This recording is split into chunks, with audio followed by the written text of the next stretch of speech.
Australia against Ireland Cricket World Cup, T20 Cricket World Cup match preview for Monday, the 31st of October.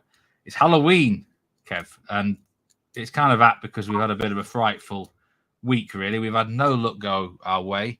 Sunday rather sum things up. Unfortunately, right now, we are at minus 20% yield for the match bets on the show, and I'm culpable for a good quarter of that, mostly that Pakistan game.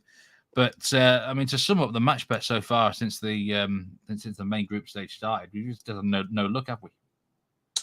No, Steve. Halloween's a load of bollocks, and so's our luck this last week, isn't it?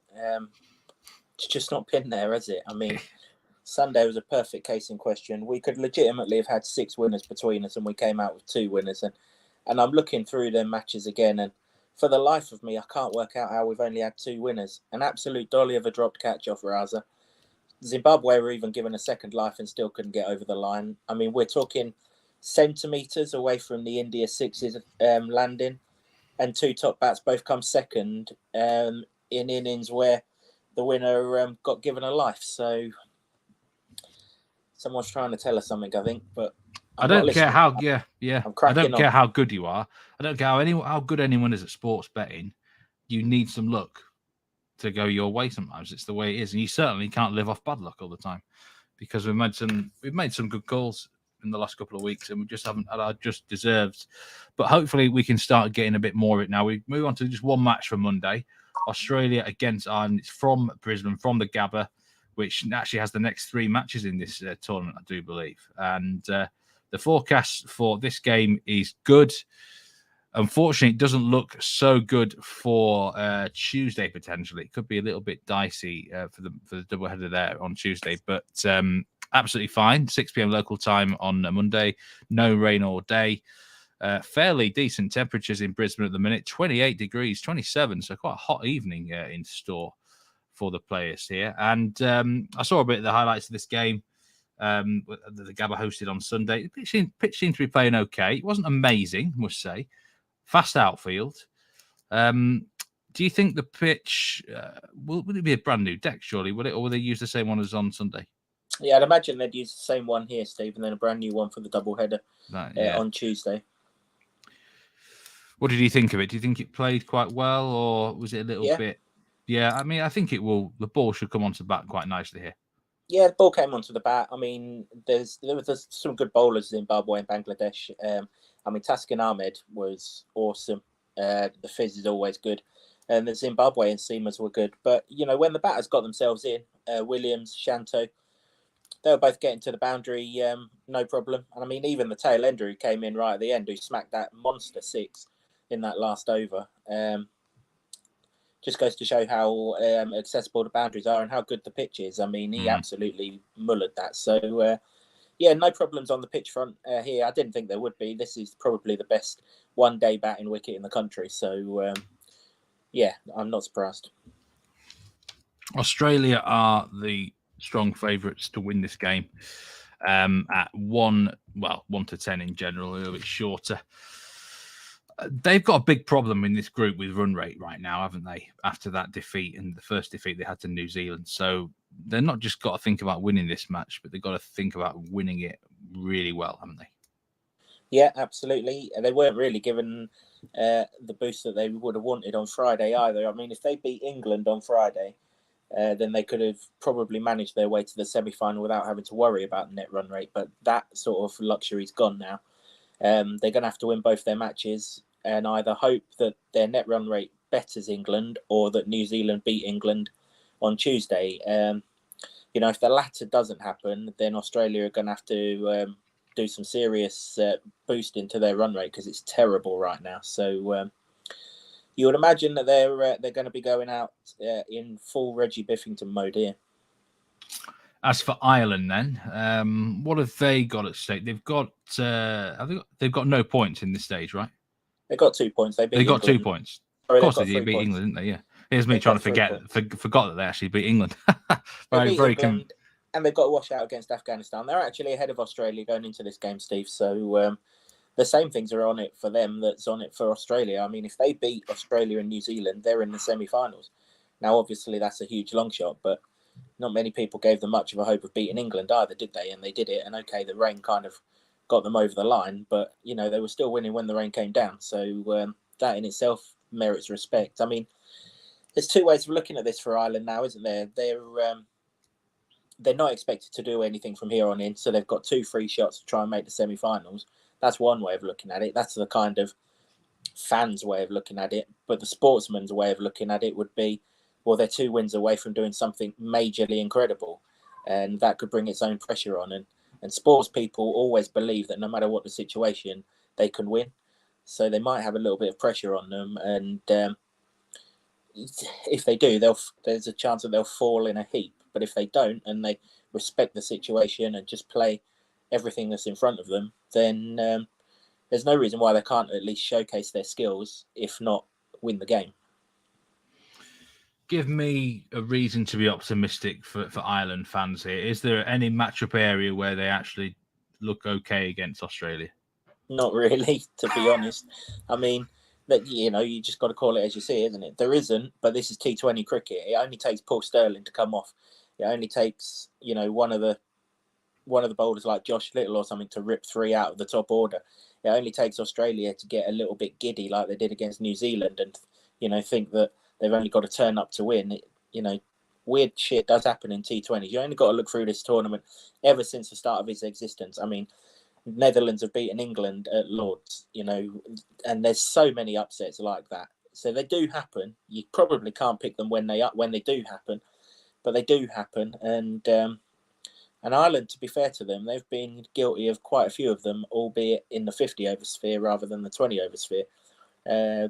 But as I say, if they think they've got nothing to lose and they go out and play with a bit of freedom, the one thing that is in Ireland's favour is all of their batters are county cricketers, so they'll have faced most of these bowlers in their time at their respective counties, and they'll have faced similar bowling. They'll have faced the 85, 90 mile an hour bowling. It's not like it's going to be alien to them. It's just whether they're good enough to deal with it. Exactly that. So let's move on to, we've got a couple of bets for this game. We've got a 6-unit selection and a 1-unit selection. The 6-unit selection is on the sixes market, the Australia sixes market to be exact. You are backing the Aussies to hit over 6.5 sixes here at Bet365 for 6 units. Plenty of sixes around here, Kev. Absolutely, yeah. I mean, it's biggest bet of the tournament so far, and I've got to be honest with my luck. I'm a little bit nervous about having the biggest bet of the tournament on this, but it is for me the best bet of the tournament, so therefore it should have the biggest stake. As you mentioned earlier, Steve, it's no longer about winning games of cricket for Australia now. They have to win these games of cricket. Their net run rate's minus 1.54. Now, realistically, with England already having a positive net run rate, the very least Australia have got to do is get their net run rate into the positive. But the chances are that because England have still got to play New Zealand, and then they still have to play one of the other teams that you would expect them to beat. Off the top of my head, I can't think. Sri Lanka, I think. Sri Lanka, yeah, who you would expect them to beat. Their net run rate is only likely to increase. So really, Australia haven't just got to get their net run rate into the positive. They've got to get their net run rate well into the positive. And the only way to do that is by winning games of cricket by huge margins. So there is no dilly-dallying and messing about and getting over the line off the final ball of the 20th over here. It serves no purpose. They may as well lose the game. It's effectively the same thing for them. There is no way they can go through to the semi-finals barring an incredible series of results that not even my bad luck could bring in. If they lost one of these 2 games, they have to win these 2 games, and the chances are they have to win them by an absolute landslide. So in order to win them by a landslide, how's the quickest way to do it? Well, the quickest way to do it is by running up the runs, and whether that's batting first and putting up 200 or as close to, and then bowling Ireland out for 100, 120 or something stupid like that. Or the other way around, they restrict Ireland to 100, 120, 125, something along those lines, and then they send everyone out with the intent of a 10 over run chase, 12 over run chase or something like that, just to boost their run rate. Either way, whichever way they do it, they should be looking to hit sixes. They've got a good ground to do it on.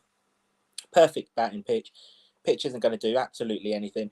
Little might swing it, but none of the others will swing it. And obviously, there's no mystery spin, no nothing like that. We know that 2 or 3 of the Australia batters are in really good form. Glenn Maxwell showed some form last time. Mitchell Marsh has looked to be hitting the ball really, really well. And Marcus Stoinis is absolutely smoking it right now. They covered this line in a similar situation against Sri Lanka, whose attack does have some mystery and some variation on a pitch which probably was too quick and too bouncy to bat on for comfort. This one's going to be absolutely perfect. They scored 10 sixes in that match the other day. And really and truly, they didn't start going until after the power play, did they? So they should be able to go a lot earlier here. And given the situation, we said right from the start after they lost that New Zealand game that Australia are no longer about winning. They're about winning sort of by, I don't know, somewhere in the region of 40 to 50 runs, or with sort of 5-6 overs left, that kind of region. And in order to do that, they're going to have to smoke the ropes. There is a talk that they're going to bring Cameron Green in for this game, Steve, for his batting as much as his bowling, potentially for Pat Cummins. And so that's potentially then going to have them with 8 genuine batters. If that is the case, and they do that, and I don't think they need Cummins' bowling here. I don't actually think they need Green's bowling either. So they may well do that. Then that means that everyone can just hit from the start. And if they get into trouble, then when they get down to the likes of Green and Wade, then they can knock it around a little bit. But certainly at the start of the innings, I'm expecting them to go full pelt. And the quicker they win, the better. And the quickest way to win is to give the crowd plenty of catching practice. Over 6.5 Australian sixes at 5 to 6 there for 6 units with Bet365.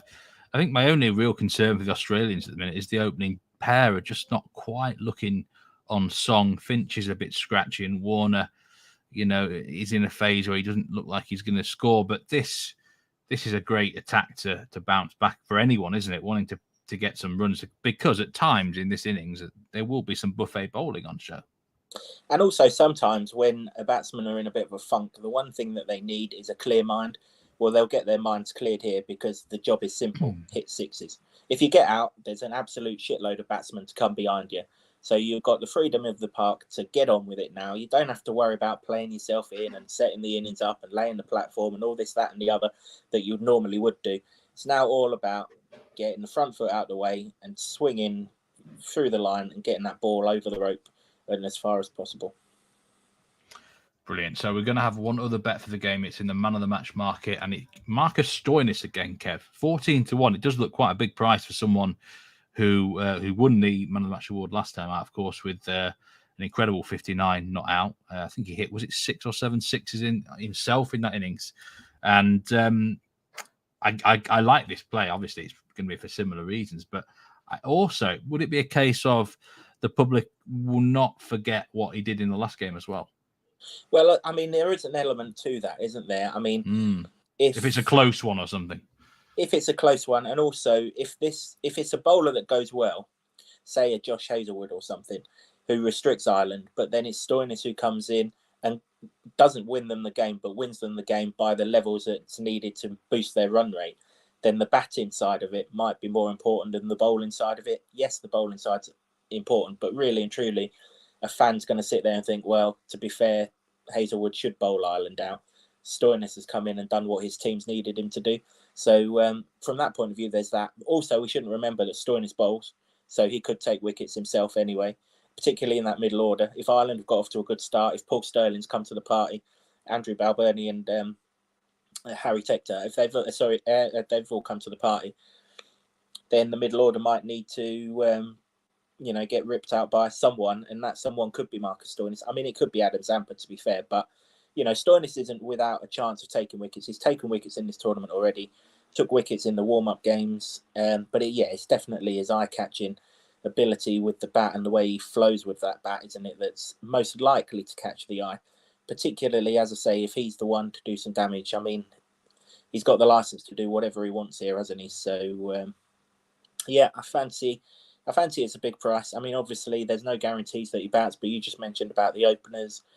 His style certainly one that catches the eye, though, isn't it? So exactly, I think it's a big price. It is. I think it's a big price. I think it should be half that price, to be honest with you, Kev. Probably 8-1 would be a bit fairer for someone who's in good form. And there's certain players, they don't have to do an awful lot sometimes just to get man of the match awards because of the way they do it. So you're right. People are going to be watching at home and thinking, I should be bowling Ireland out, that's the way the public look at matches sometimes, isn't it? So I think it's worth a nibble for sure. Ireland top batsman market. Who would your money be on here if you had a free tenner? I'd look for some value, Steve. The new ball's still doing a bit, isn't it? And, if you've got Stark and you've got Hazelwood, then realistically, the top order are going to struggle to score initially. It doesn't necessarily mean that they're going to get themselves out, but they're going to struggle to score initially. I mean, you've just highlighted a man who we've been on before already. And I must admit, I was very close to taking him again. If I was in profit for this tournament, I'd probably have burnt a unit on him, because I do still think that there's mileage in that. But I'm not in profit for this tournament, so each unit's suddenly becoming a little bit more valuable. But I wouldn't put anyone off of taking him at 40-1. A little bit more realistic maybe is Kampfer. He's gone pretty well in this tournament, hasn't he, at 15-2. The only thing with that is he's likely to be facing Adam Zampa, and that would be a bit of a concern to me. So all in all, there's no one really whose credentials massively stand out. But it'll be interesting to see if someone right down that order does clobber a few runs. Of course, there's a risk that Australia could be chasing a very low score. But David Warner at 2.88, that just seems really short to me for a man that doesn't look in particularly great nick right now. Finch as well, to be honest. Not the greatest price in my personal opinion. No, I would agree, particularly if they're getting on with it right from the start. Let's say Ireland do bat well, get 160, 170 or something like that. Again, not beyond the realms of possibility. They were well on course to do that against England at the MCG before they collapsed late on. Were they to do that, then obviously someone's going to have to go, get their skates on pretty quickly. You've highlighted Glenn Maxwell there, and that's a fair enough shout. I've obviously put forward the case for Stoinis, and I've put forward enough cases for Mitchell Marsh in this tournament as well. So that's the thing. The interesting thing there, Steve, if Cameron Green plays and Ireland bat first and they don't bat particularly well, don't be massively surprised if he walks out with David Warner. He opened with David Warner in the series against India and the West Indies in the lead up to this tournament. So it must be something that they're planning. If not in this tournament, then maybe we're going to get an announcement from Aaron Finch at the end of it that says, my time's up and Cameron Green's his successor. So don't be massively surprised if Green walks out to open. And of course, if he does 5-1, happy days. But he will definitely be swinging from the first ball. So you'd need him to get a couple away just to find the middle of the bat, so to speak. But there's an awful lot of sort of will he, won't he, can he, can't he about this Australian sort of top 3 or 4. So wouldn't really want to get involved. To be quite honest, I hope the top 4 fall flat on their ass and leave it for Stoinis. But, Cameron Green is one of them super cricketers, isn't he? Like all formats of the game, he can bat, he can bowl, he can field. And I think he's not really spoken about, Steve. I wonder if he's not really spoken about, because with the best will in the world in the UK, Australian cricket's now on BT Sport. I think if it was on Sky Sports, I have a funny feeling an awful lot more people would be talking about him an awful lot louder than what they are. He's a superstar cricketer. I mean, Ben Stokes is widely regarded as the best all-round cricketer in the world. Probably. I don't think this guy's too far behind, if he's that far behind at all. And obviously with an Ashes series next summer, his superstardom is about to be launched good and proper. Yeah, he's almost under the radar a bit. If he was English, he'd be talked about every day. It'd be like the next coming of both of them, wouldn't it? So, Cameron Green is a very interesting cricketer to keep an eye out for. See if he plays in this game against Ireland. But we'll have a recap now. 2 bets for the game. Australia over 6.5 sixes at 5-6 for a 6-unit selection. The biggest stake we've had getting this tournament. And Marcus Stoinis, man of the match, at 14-1 for Betfair for 1 unit. Let's hope we can get a good day at the office here, Kev, with those 6s hitting. And a real nice Brucey bonus would be Stoinis cracking a bunch of them en route to man of the match. So remember, do check us out on the socials at ASB Pod, at Kev's Hat, at Meatman Soccer, and at Kev's at Sportsbets. And you can check out Kev's website as well, Kev's at sportsbets.com. All the best for this match, Kev, and we'll be back for more previews for Tuesday. And happy Halloween. Cheers, Steve.